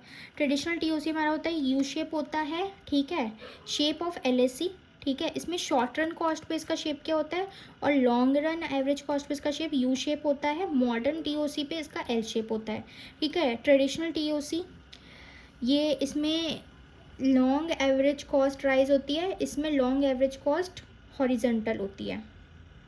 मेन कॉज ऑफ स्लोप क्या होता है, law of variable proportion. Traditional TOC में इसके स्लोप का जो कॉज होता है law of variable proportion. Modern TOC economics of scale की वजह से टेक्नोलॉजिकल एजम्पशन फिक्स्ड होती है, कॉन्स्टेंट होती है और कॉन्स्टेंट वो इम्प्रूव करती है कंटिन्यूसली। रियलिस्टिक ट्रेडिशनल कॉस्ट उतनी रियलिस्टिक नहीं होती, मॉडर्न होती है, प्रैक्टिकल होती है। Traditional scale of operation focus करती है लिमिटेड प्लांट साइज पे, फोकस करती है फ्लेक्सिबल प्लांट साइज पे। और नेचर ऑफ फर्म, ट्रेडिशनल और स्मॉल स्केल फर्म नेचर होता है। मॉडर्न हमारा मॉडर्न और technology advanced. Then shape of LAC U shape और इसका एल शेप, तो ये यू शेप जाता है हमारा, ऐसे इसका ग्राफ दिखा सकते हैं। अब एक्सपेंशन पाथ क्या होता है, ये शो करता है कि कैसे प्रोड्यूसर्स का जो ऑप्टिमम कॉम्बिनेशन होता है इनपुट का वो चेंज होता है, ठीक है। जब लेवल ऑफ आउटपुट चेंज होता है तो इनपुट भी चेंज होता है और इनपुट के प्राइसेस कांस्टेंट रहते हैं, ठीक है। ये शो करता है कि कैसे फर्म एक्सपैंड करता है प्रोडक्शन को जब वो अपने बजट या फिर टोटल कॉस्ट को बढ़ाता है, ठीक है। बेसिकली एक लाइन होती है जो कि ज्वाइन करती है पॉइंट्स को ऑफ टेंजेंसी, जैसे कि देख सकते हो ये हमारा एक्सपेंशन पाथ जो कि ज्वाइन कर रही है आइसोकॉन्ट कर्व को। तो आइसोकॉन्ट कर्व का रिटर्न्स टू स्केल का क्या है, इंक्रीजिंग, कांस्टेंट, डिक्रीजिंग, तो ऐसे जा रहा है। Input increase output increase, constant पे input increase output increase same proportion पे है और इसमें ग्रेटर प्रोपोर्शन पे है। डिक्रीजिंग पे input increase output increase small proportion पे इंक्रीज कर रहा है। शॉर्ट रन कॉस्ट और लॉन्ग रन कॉस्ट में, शॉर्ट रन कॉस्ट या शॉर्ट पीरियड जहाँ पे कुछ इनपुट फिक्स्ड होते हैं, लॉन्ग रन में सारे इनपुट वेरी कर सकते हैं। Flexibility factor fixed, variable FC और VC fixed cost variable cost आते हैं, इसमें वेरिएबल कॉस्ट आता है, बस इसमें फिक्स्ड कॉस्ट आता है, इसमें फिक्स्ड कॉस्ट नहीं आता है। एसी और एमसी यू शेप में होते हैं, इसमें एलएसी होता है एल शेप में, ठीक है। फर्म एग्जिस्टिंग प्लांट के साथ वर्क करता है प्लांट साइज और फर्म चेंज कर सकता है प्लांट साइज को। और डिसीजन हेल्प करता है day to day operational decision पे, ये प्लानिंग में हेल्प करता है। लॉ एप्लीकेबल ये लॉ ऑफ वेरिएबल प्रोपोर्शन के थ्रू और ये law of returns to scale के थ्रू। इलास्टिसिटी ऑफ डिमांड मतलब जो भी क्वांटिटी डिमांड में जो भी चेंज आता है गुड के to a change in one of its determinant, किसी भी डिटर्मिनेंट में अगर चेंज आता है तो उसकी क्वांटिटी डिमांड में चेंज आता है, ठीक है। कैसे ये शो करता है कि कैसे डिमांड चेंज होती है जब प्राइस इनकम या price of related goods change होते हैं, ठीक है। ये basically percentage change in demand for a commodity, percentage change in demand for a commodity, percentage change in factors affecting the demand, जो फैक्टर अफेक्ट कर रहे हैं। तो फैक्टर जो होते हैं नेचर ऑफ द कॉमोडिटी, ठीक है, जैसे कि नेसेसिटी गुड है, ये कौन सा गुड है, अवेलेबिलिटी ऑफ सब्सिट्यूट्स के क्या कितने सब्सिट्यूट है, proportion of income spent on commodity, उसका time period, range of uses कितने हैं, price level, income elasticity of demand, price elasticity of demand, cross elasticity of demand, most important advertising elasticity of demand. Price में मतलब अगर price में change आएगा तो demand में चेंज आएगा, सीधे मतलब इसका यही होता है, ठीक है। इसके बेसिकली ये 5 डिग्री होते हैं, ठीक है। सबसे पहला तो E P is equal to infinity, perfectly elastic demand, ठीक है। Then perfectly elastic demand and low elastic demand. बस इलास्टिसिटी ऑफ डिमांड ये मेजर करता है कि डिमांड का क्या रिस्पॉन्स होता है एक गुड के लिए जब दूसरे गुड के प्राइस पे चेंज आता है, ठीक है। और बाकी सारे फैक्टर्स कांस्टेंट रहते हैं। तो इसका फॉर्मूला भी यही होता है कि change in quantity demand of X, percentage change in quantity demand of X, percentage change in price of Y. सबसे पहले तो पॉजिटिव क्रॉस इलास्टिसिटी होता है, ठीक है। जब प्राइस ऑफ वन गुड बढ़ता है तो डिमांड जो अनदर गुड की है वो भी बढ़ती है, तो पॉजिटिव है। तो क्योंकि दोनों गुड एक दूसरे को रिप्लेस कर सकते हैं, जैसे कि टी और कॉफ़ी, पेप्सी एंड कॉफ़ी, नहीं Pepsi and Coke. Positive cross elasticity complementary goods के लिए होते हैं। जो प्राइस ऑफ वन गुड जब बढ़ता है तो डिमांड होती है अनदर गुड की वो गिर जाती है, जैसे कि जो गुड्स यूज़ किए जाते हैं एक साथ, जैसे कि car and petrol, increase in price of petrol, decrease in demand of car. Zero cross elasticity यानी कि अनरिलेटेड गुड्स के लिए, जब प्राइस एक गुड का बढ़ता है तो दूसरे गुड के डिमांड पे कोई फ़र्क नहीं पड़ता है, जैसे कि शूज़ और मिल्क का कोई रिलेशन नहीं है, ऑफकोर्स अनरिलेटेड गुड्स है तो फ़र्क नहीं पड़ेगा। इलास्टिसिटी डिमांड, ऑफकोर्स इनकम में कोई चेंज आएगा तो डिमांड में चेंज आएगा। पॉजिटिव इनकम इलास्टिसिटी, ठीक है। जब इनकम और डिमांड एक सेम डायरेक्शन में चलती है, इनकम बढ़ रही है, डिमांड बढ़ रही है। नॉर्मल गुड्स के लिए होता है बेसिकली नेगेटिव जो होता है, इनकम बढ़ती है, डिमांड हमारी गिरती है। ये इन्फीरियर गुड्स के लिए, ख़राब गुड्स के लिए होता है, जैसे कि cheap clothes, kerosene. Advertising elasticity of demand ये मेजर करता है कि कैसे एक प्रोडक्ट की डिमांड चेंज होती है in response to a change in advertising, यानी कि एडवर्टाइजिंग एक्सपेंडिचर पे जो चेंज आ रहा है उसकी वजह से डिमांड पे चेंज आएगा, बाकी सारे फैक्टर्स कांस्टेंट रहेगा। इंपॉर्टेंस इसकी होती है कंज्यूमर अवेयरनेस इंक्रीज़ करता है, प्रोडक्ट डिफरेंशिएशन होता है, ब्रांड सब्स्टिट्यूशन इंकरेज करता है, कंपटीशन बिल्ड होता है। इसके भी ये हो जाएंगे हाईली इलास्टिक डिमांड, ठीक है। कोई छोटा सा चेंज आता है एडवर्टाइजिंग पे तो ज़्यादा डिमांड पे चेंज आता है। Unitary elastic demand, in elastic demand, zero elasticity, negative elasticity. Methods to measure price elasticity of demand, जो मेथड होते हैं कि हम प्राइस इलास्टिसिटी ऑफ डिमांड को मेजर कर सकते हैं। सबसे पहले टोटल एक्सपेंडिचर मेथड, प्रोपोर्शन और percentage method, then point method and then revenue method. Total expenditure method को हम टोटल आउटले मेथड भी कहते हैं, अल्फ्रेड मार्शल ने बनाया था। Relationship between price and total expenditure बताता है, P/Q मेजर करता है कि कैसे टोटल जो स्पेंडिंग होती है, कमोडिटी पे खर्चा होता है, वो कैसे प्राइस पे चेंज करता है। टोटल एक्सपेंडिचर का ये होता है प्राइस इंटू क्वांटिटी डिमांड, जैसे कि प्राइस गिर रहा है टोटल एक्सपेंडिचर बढ़ रहा है तो हमारा ईडी ग्रेटर देन 1, प्राइस गिर रहा है टोटल एक्सपेंडिचर भी गिर रहा है तो ED is not greater than 1, price गिर रहा है टोटल एक्सपेंडिचर सेम है तो यूनिटरी यानी कि ईडी इज इक्वल टू 1, ठीक है। इसका ग्राफ ऐसे बनेगा, प्राइस 10, 20, 30, 40, 50, 60, डिमांड हमारी 6, 5, 4, 3, 2, 1, टोटल एक्सपेंडिचर P/Q कर दो आ जाएगा। सबसे पहले ईडी बड़ा है, देन इक्वल है, देन ईडी छोटा है, देन ऐसे हमारा इसका ग्राफ बनेगा। प्रोपोर्शनल परसेंटेज मेथड में हम ये इसका यूज़ करते हैं फॉर्मूला का, percentage change in quantity demand, percentage change in price, delta Q upon में डेल्टा पी अपॉन में क्यू। डेल्टा क्यू जो हमारे क्वांटिटी डिमांड में चेंज आया है, प्री मतलब change in price, then price हमारा ओरिजिनल प्राइस, क्यू मतलब ओरिजिनल प्राइस, ठीक है। पॉइंट मेथड को हम जियोमेट्रिक मेथड भी कहते हैं, अल्फ्रेड मार्शल ने बनाया था। डिमांड कर्व हम ये जब यूज़ करते हैं जब हमारा डिमांड कर्व कॉन्टिन्यूस होता है, इलास्टिसिटी मेजर हो सकती है एक पर्टिकुलर पॉइंट ऑन कर्व पे, ठीक है। इसका elastic demand lower segment of demand curve, then upper segment of demand curve. Elasticity vary करती है डिफरेंट पॉइंट में, जैसे देखो ये हमने बनाया, इस पॉइंट पे इतना है, इस पॉइंट पे इतना है, इस पॉइंट पे इतना है। सबसे पहले ईडी ग्रेटर है, देन इक्वल है, then ED is not greater than 1, तो ऐसे हर एक पॉइंट पे बता रखा है। और ऐसे ही बन सकता है कि ये बीच में एक पॉइंट लगा दिया और बता दिया। Revenue method J.R. हिक्स ने बनाया था, मेजर करता है इलास्टिसिटी यूजिंग एवरेज रेवेन्यू और marginal revenue. Formula average revenue upon में average revenue minus marginal revenue. जब MR पॉजिटिव होता है तो ईडी इज़ ग्रेटर देन 1, जब MR इज इक्वल टू 0 होता है तो ईडी इज इक्वल टू 1, जब MR हमारा नेगेटिव होता है तो ED is not greater than 1।